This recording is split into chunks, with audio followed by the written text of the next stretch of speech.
Hello વિદ્યાર્થી મિત્રો, SV એજ્યુકેશનમાં આપનું સ્વાગત છે। આજે આપણે ધોરણ 6 સામાજિક વિજ્ઞાન વિષયમાં ચેપ્ટર નંબર 1નો પાર્ટ નંબર 2 ભણીશું। આજે આપણે ઇતિહાસના અભ્યાસીઓ, પુરાતત્વ શાસ્ત્રીઓ, ઇતિહાસકારો અને પ્રવાસીઓ વિશે જોઈએ।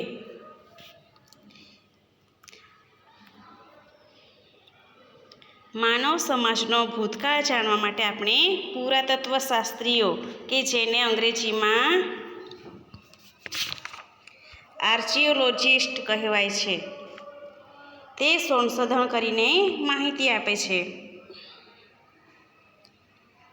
તો માનવ સમાજના ભૂતકાળને જાણવા માટે આપણને પુરાતત્વ શાસ્ત્રીઓ જે છે તેઓ સંશોધન કરે છે અને ઇતિહાસ વિશે માહિતી આપે છે। તેને અંગ્રેજીમાં આર્ચિયોલોજિસ્ટ કહેવામાં આવે છે। તેઓ પ્રાચીન સ્થળો પર જઈને ઉત્ખનન કરીને એટલે કે સંશોધન કરે છે, શોધ કરે છે અને જાણકારી મેળવે છે અને મકાનો, સિક્કા, ઈંટો, પથ્થર અને ઓજારો એટલે કે સાધનો અને ખોરાકના નમૂના, મનુષ્ય અને પ્રાણીઓના હાડકાં વગેરે શોધે છે અને શોધીને તેનો અભ્યાસ કરે છે અને તે સમયના માનવોની સંસ્કૃતિથી આપણને અવગત કરે છે એટલે કે માહિતી આપે છે। પ્રાચીન કાળથી મનુષ્ય એક જગ્યાએથી બીજી જગ્યાએ પ્રવાસ કરતો રહ્યો છે। પ્રાચીન કાળથી જ મનુષ્ય એક જગ્યાએથી બીજી જગ્યાએ જતો। ઘણા પ્રવાસીઓ બીજા દેશોમાં જઈને ત્યાંના જીવનની નોંધ પણ કરતા, કે ઘણા પ્રવાસીઓ એવા હતા કે બીજા દેશમાં જઈને ત્યાંના જીવન વિશે પણ નોંધ કરતા હતા। આવા પ્રવાસીઓના પ્રવાસ વર્ણનમાંથી આપણને જે તે દિશાના ઇતિહાસ અને સંસ્કૃતિની જાણકારી મળે છે। તો કે એક દેશમાંથી બીજા દેશમાં જઈને ત્યાંના જીવન વિશે નોંધ કરતા અને આવા પ્રવાસીઓના પ્રવાસ વર્ણનમાંથી આપણને જે તે દેશના ઇતિહાસ અને સંસ્કૃતિ વિશે માહિતી મળે છે। તેમાં જોઈએ તો મેગેસ્થનીસ, પ્લિની, ફાહિયાન અને યુઅન ત્સાંગ જેવા મુસાફરોનો સમાવેશ થાય છે। પુરાતત્વ શાસ્ત્રીઓ અને ઇતિહાસકારોના સંશોધનથી આપણને ઉત્તર પશ્ચિમ ભારતમાં સિંધુ નદીના કિનારે પાંગરેલી મહાન સભ્યતાના દર્શન થાય છે। કે ઇતિહાસકારોને કારણે જ અને એમના સંશોધનોને કારણે આપણને ઉત્તર પશ્ચિમ કે જ્યાં રાજસ્થાન, ગુજરાત આવેલું છે એ પ્રદેશ, તો કે ત્યાં ભારતમાં સિંધુ નદીના કિનારે પાંગરેલી એવી મહાન સભ્યતાના દર્શન થાય છે। ભારતમાં આજથી 4500 વર્ષ પહેલાં અનેક શહેરો અસ્તિત્વમાં હતા, કે 4500 વર્ષ પહેલાં અનેક શહેરો હતા। એ જ રીતે ગંગા નદીની આસપાસના ક્ષેત્રોમાં આજથી 2500 વર્ષ પહેલાં ઘણા બધા શહેરોનો વિકાસ થયો હતો, તે પણ જાણી શકાય છે। તો શેના આધારે જાણી શકીએ છીએ? પુરાતત્વ શાસ્ત્રીઓ અને ઇતિહાસકારોના સંશોધનોને કારણે આપણને પ્રાચીન યુગ અને તેની માહિતીથી આપણે વાકેફ થઈએ છીએ। આ બધા સાધનોથી તે સમયના માનવ સમાજના રીત રિવાજો, પોશાક, ખોરાક અને ટેકનોલોજી તથા સંસ્કૃતિની માહિતી મળે છે।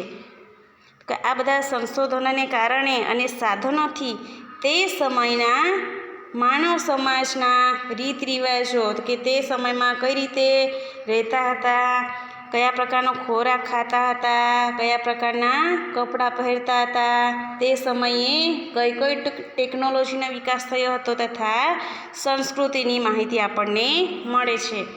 ભારતના અનેક શહેરો અને ગામડાઓ શોધીને તેમણે આપણને કપાસ, જવ, ઘઉં ઉપરાંત તે સમયના પ્રાણીઓની માહિતી પણ આપી છે।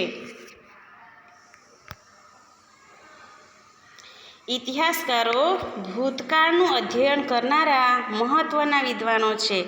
કે ઇતિહાસકારો ભૂતકાળનું અધ્યયન વાંચન કરે છે અને આપણને જાણકારી આપે છે. તેઓ મળી આવેલા સાધનોનું વર્ગીકરણ કરે છે અને સંશોધન કરે છે. તો કે ઇતિહાસકારો છે એ પહેલાં માહિતી મેળવે છે અને જે સાધનો મળી આવે છે એનું અલગ અલગ વર્ગીકરણ કરે છે, એટલે કે અલગ અલગ વિભાગમાં વહેંચી દે છે અને પછી એના આધારે સંશોધન કરતા હોય છે. હસ્તપ્રતો, દસ્તાવેજો અને અભિલેખોમાંથી માહિતી એકત્રિત કરે છે. હસ્તપ્રતો એટલે કે ભોજપત્ર અને તાડપત્ર પરથી, અને અભિલેખોમાંથી માહિતીને ભેગી કરે છે અને પછી યોગ્ય રીતે તેનું આલેખન કરે છે, કે માહિતી એકત્ર કરે છે અને ત્યાર પછી તેને આલેખન કરે છે. પુરાતત્વશાસ્ત્રીઓ અને ઇતિહાસકારો ભૂતકાળને આપણી સમક્ષ જીવંત કરે છે. કે પુરાતત્વશાસ્ત્રીઓ છે તેઓ અને ઇતિહાસકારો જે ભૂતકાળમાં બની ગયેલી ઘટનાઓ છે, એની સંસ્કૃતિ છે, જીવનની રહેણી કહેણી છે, તો એ બધા ભૂતકાળને આપણી સમક્ષ જીવંત કરે છે. હવે જોઈએ આપણે આપણા દેશનું નામ ભારત, તો કે કઈ રીતે પડ્યું એના વિશે આપણે જોવાનું છે. તો ભૂમિનું નામ, આપણે આપણા દેશને 2 નામોથી ઓળખીએ છીએ. બધાને ખબર છે ને કે આપણે આપણા દેશને 2 નામથી ઓળખીએ છીએ, ઇન્ડિયા અને બીજું છે ભારત. ઇન્ડિયા શબ્દ ઇન્ડસ પરથી ઉતરી આવેલો છે. તો કે ઇન્ડિયા શબ્દ જે છે એ ઇન્ડસ પરથી ઉતરી આવ્યો છે, જેને સંસ્કૃત ભાષામાં સિંધુ કહેવાય. તો કે સંસ્કૃત ભાષામાં એનો અર્થ થાય છે સિંધુ. પ્રાચીન ઈરાન અને ગ્રીસના લોકો સિંધુ નદીથી પરિચિત હતા. તેઓ આજથી 2500 વર્ષ પહેલાં તે પ્રદેશના સંપર્કમાં આવ્યા હતા અને ઈરાનીઓ સિંધુ નદીને હિન્ડોસ અને ગ્રીસના લોકો ઇન્ડોસ કહેતા. તો કે ઈરાની લોકો જે હતા એ સિંધુ નદીને હિન્ડોસ તરીકે ઓળખતા અને ગ્રીસના જે લોકો હતા એઓ ઇન્ડસ કહેતા હતા. તો તેઓ આ નદીના પૂર્વ કિનારાને ઇન્ડિયાથી ઓળખતા હતા. કે આપણા દેશનો પૂર્વ કિનારાનો જે ભાગ હતો તે તેને ઇન્ડિયાના નામથી તેઓ ઓળખતા હતા. ભારત એવું નામ ઋગ્વેદમાંથી આપણને જાણવા મળે છે. તો કે 4 વેદો પૈકીનો એક વેદ એટલે ઋગ્વેદ. તો ભારત એવું આપણા દેશનું નામ ઋગ્વેદમાંથી આપણને જાણવા મળે છે. કે ભરત નામનો માનવ સમૂહ ઉત્તર પશ્ચિમ ભારતમાં આવીને વસેલો. કે એક માનવ સમૂહ હતો જેનું નામ હતું ભરત. તો તે ભરત નામનો માનવ સમૂહ ઉત્તર પશ્ચિમ ભારતમાં આવીને વસેલો અને તેના નામ પરથી આપણો દેશ ભારત તરીકે ઓળખાય છે. આ સમૂહનો ઉલ્લેખ સંસ્કૃતની આરંભિક કૃતિ ઋગ્વેદમાં પણ મળે છે. તો ઋગ્વેદમાંથી એની માહિતી મળી આવી છે. હવે આગળ જોઈએ સાલવારી વિશે, એટલે કે વર્ષ વિશે. ઇતિહાસમાં સમયનું ખૂબ જ મહત્ત્વ છે. ઘટનાઓ અને સમય અને સ્થાનની સાથે જ લખી શકાય. કંઈ પણ ઘટના ક્યારે બની એ લખવી હોય તો સમય અને સ્થાનની સાથે જ લખી શકાય.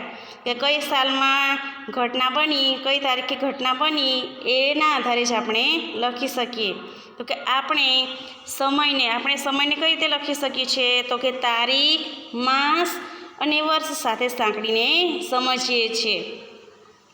તો પહેલાં આપણે તારીખ લખતા હોઈએ છીએ, માસ, અને ત્યાર પછી કયા વર્ષમાં ઘટના બની એને સાથે લખતા હોઈએ છીએ. જેમ કે 20 જુલાઈ 2018 અને શુક્રવાર. તો કે 2018ની સાલ છે, કયો માસ? જુલાઈ માસ ચાલે છે અને 20મી તારીખ અને શુક્રવાર છે. એ પ્રમાણે આપણે સમયને લખતા હોઈએ છીએ. આ પ્રમાણે સમયની ગોઠવણી ઈસુ ખ્રિસ્તના જન્મ સાથે સંકળાયેલી છે.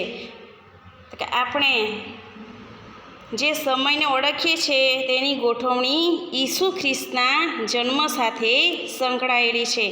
ખ્રિસ્તી ધર્મના સ્થાપક ઈસુ ખ્રિસ્તના જન્મને દુનિયામાં કાળગણના સાથે જોડવામાં આવ્યો છે. કે ખ્રિસ્તી ધર્મના સ્થાપક જે ઈસુ ખ્રિસ્ત હતા એમના જન્મને દુનિયાના સમય સાથે જોડી દેવામાં આવ્યો. આપણે ઈસવીસન એમ કહીએ છીએ. આપણે કંઈ પણ લખવું હોય તો અત્યારે 2021 ચાલે છે તો આપણે શું લખતા હોઈએ છીએ પાછળ ઈસવીસન 2021. અંગ્રેજીમાં એડી એનો ડોમિની એટલે ઈસુ ખ્રિસ્તના જન્મ પછીના વર્ષો એમ કહેવાય. એડો એટલે કે ઈસુ ખ્રિસ્તના જન્મ પછીના વર્ષો. દાખલા તરીકે ઈસવીસન 2000 એટલે ઈસુ ખ્રિસ્તના જન્મ પછીના 2000 વર્ષ. એ જ પ્રમાણે ઈસવીસન પૂર્વે એટલે કે જેને આપણે બીસી કહીએ તો બિફોર ઓફ ખ્રિસ્ત એટલે કે ઈસુ ખ્રિસ્તના જન્મ પહેલાં. ઉદાહરણ તરીકે જોઈએ તો ઈસવીસન પૂર્વે 2000 એટલે ઈસુ ખ્રિસ્તના જન્મ પહેલાંના 2000 વર્ષ. નીચે જુઓ, બીસી એટલે ઈસવીસન પૂર્વે અને એડી એટલે ઈસવીસન પછી. કે ઈસુ ખ્રિસ્તનો જન્મ પહેલાંનો જે સમય છે ને ઈસવીસન પૂર્વ એટલે બીસી અને ઈસુ ખ્રિસ્તના જન્મ પછી એડી એટલે કે ઈસવીસન.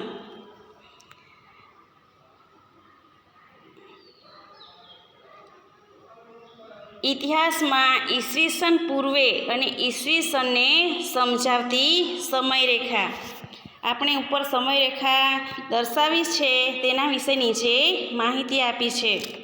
ને વચ્ચે છે 0 કરીને લખ્યું છે ઈસુ ખ્રિસ્તનો જન્મ. કે ઘણીવાર સાલ વારીને એડીને બદલે સીઈ અને બીસીને બદલે બીસીઈ તરીકે પણ લખવામાં આવે છે. એમાં સીઈ એટલે કોમન ઇરા સામાન્ય કે સાધારણ યુગ. એનો મતલબ થાય છે સામાન્ય કે સાધારણ યુગ. જ્યારે બીસીઈ એટલે બિફોર કોમન ઇરા સામાન્ય કે સાધારણ યુગ પૂર્વેનો સમય. ખ્રિસ્તી ધર્મ વિશ્વના મોટા ભાગના રાષ્ટ્રો સાથે સંકળાયેલો હોવાથી અનેક રાષ્ટ્રોની જેમ આપણે ભારતમાં પણ આ જ સાલવારીનો પ્રયોગ કરીએ છીએ.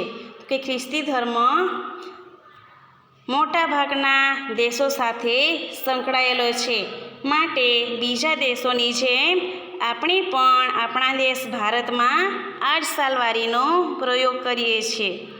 ઘણીવાર બીપી એટલે કે બિફોર પ્રેઝન્ટ શબ્દનો ઉપયોગ થાય છે.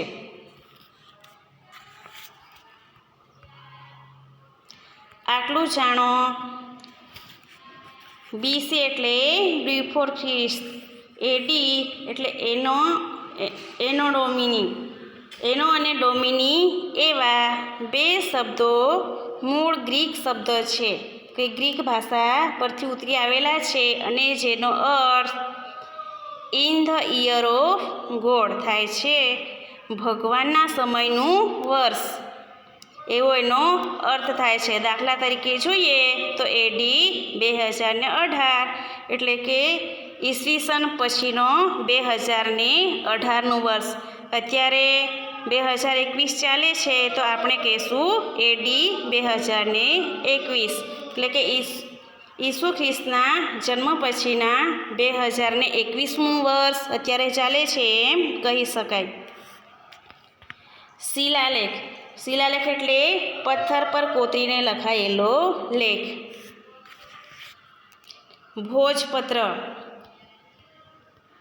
ભુર્જ નામના વૃક્ષોની પાતળી આંતરછાલ જેના પર પ્રાચીન સમયમાં ગ્રંથો લખાતા હતા તો તેને ભોજપત્ર કહેવાય.